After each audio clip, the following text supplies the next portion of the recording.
We turn to provincial politics now, and Ontario's spending plans are coming under the microscope once again, with the Ford government insisting that a balanced budget is coming soon.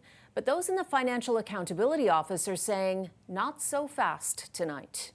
Tina Yazdani joins us now. And Tina, we're getting two very different stories here, and clearly the numbers aren't quite adding up. Yeah, and Cynthia, this has been a long-time promise of Premier Doug Ford's, but in his almost 8 years in office, his government has yet to deliver a balanced budget. And despite promising that it would happen by next year, Ontario's financial watchdog says it's not in the cards. When we asked the finance minister this week if he's still confident his government can balance the books by next year. I won't speculate on the numbers that will come in the budget. A notable shift in his tone from just 4 months ago when he said Ontario is on a clear path to balance by 2027-28. And while Ontario's debt is projected to surpass $500 billion by 2027, he maintains the province's finances remain on track. You have to borrow money to build a hospital, to build a highway, to build a school. We borrow that money up front, and so we continue to invest in infrastructure, which does increase our debt, but our economy is growing faster. Hence, we're in better fiscal shape. The government last logged a surplus back in 2022 when it was unexpectedly $2.1 billion in the black, beating a projected $33 billion deficit thanks in part to stronger than expected economic growth.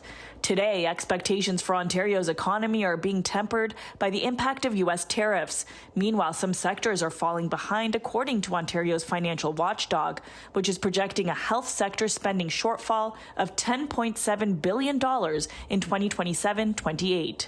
Absolutely not going to cut healthcare spending. In fact, we're going to continue our record investments in healthcare. Historic spending is, every year it's historic spending. You always spend more.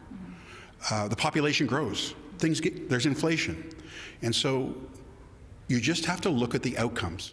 Ontario hospitals say they're facing a $1 billion shortfall and have already started making low-risk cuts like not filling vacant roles, but they're running out of options. They've made it pretty clear that they're going to have to make some pretty serious cuts on the front lines. So are you prepared to let that happen? No frontline cuts and no closures of beds, find efficiencies. What you're going to see is hospitals are going to be laying off people they shouldn't be laying off because the government thinks it's efficiencies.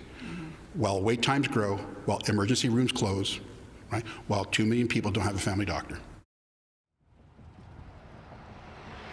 Now, keep in mind, governments of all political stripes at Queen's Park have run years-long deficits. In fact, before that 2022 surplus, the last time Ontario recorded one was in 2006 under former Liberal Premier Dalton McGuinty. Cynthia? All right, Tina Yazdani, thank you.